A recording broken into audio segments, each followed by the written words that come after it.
Hello, and welcome to our lesson on environmental and ethical issues in SCM. This segment will cover purchasing being concerned. In 2000, a BBC Panorama investigation revealed child labor in Cambodian factories producing clothing for global brands like The Gap and Nike. Many television anchors broadly discussed the episode. Both firms' purchasing strategies were immediately big news.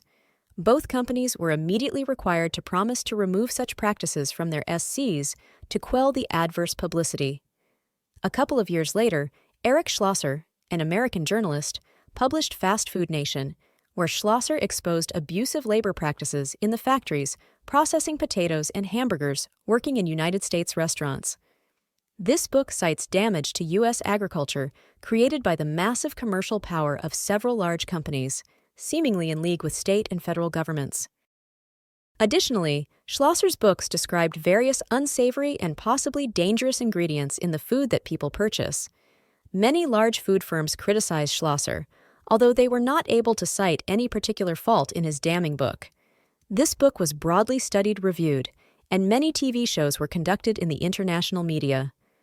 The discussion of the relationship between fast food and obesity was fueled by evidence given by Schlosser, driving several chains to minimize the offending menu items and introduce salads as substitutes for hamburgers. In the UK, High Street Spencer & Marks initiated a program on child labor, setting a benchmark. The food industry faced challenges like the BSE, bovine spongiform encephalopathy crisis, prompting stringent regulations and supply chain management. This reflects a growing awareness among consumers of the impact of their purchases. Companies are measuring their own environmental footprints more and more. A standard has emerged, first as BS 7570 and then as ISO, International Organization for Standardization, 14,000, as a reference for green and friendly environment practices. These standards of ISO have become broadly accepted by the industry as a business totem, much like the quality standard ISO 9000. In many countries, businesses are under increasing pressure from regulators and consumers to adopt environmentally friendly practices. This trend, closely tied to economic growth, is evident even in traditionally market-driven economies like those in Anglo-Saxon nations. Research indicates a significant consumer preference for eco-friendly products. In the early 1990s, 75% of North American consumers considered a company's environmental practices when making purchasing decisions, with 80% willing to pay more for such products. A British government-funded survey in 1994 found that environmental concerns ranked third among the public's top priorities, following unemployment and health.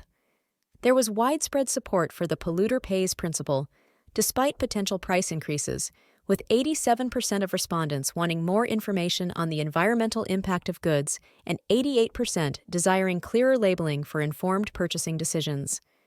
However, while consumers express these preferences in surveys, their actual buying behavior often fails to reflect them. Despite this, when faced with two otherwise identical options, consumers are likely to choose the more environmentally friendly product. Consumers may not explicitly demand ethically manufactured products, but Knight, 1996-65, suggests it's their underlying desire.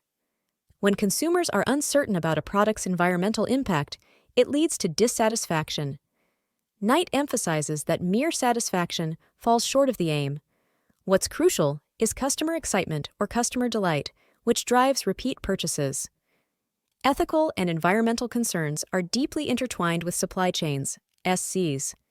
While these issues may surface at certain points, such as hazardous chemical disposal, their origins typically lie deeper within the chain. Therefore, supply supervisors must anticipate and address potential issues and opportunities throughout their organization's network.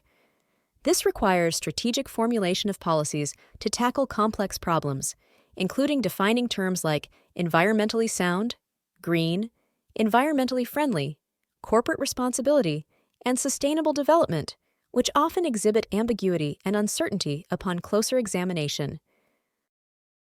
This is the end of this segment of our lesson. In the next segment, we should discuss green, sustainable, and environmental soundness. This course is presented to you by South Europe College. Thank you for listening, and see you in the next segment.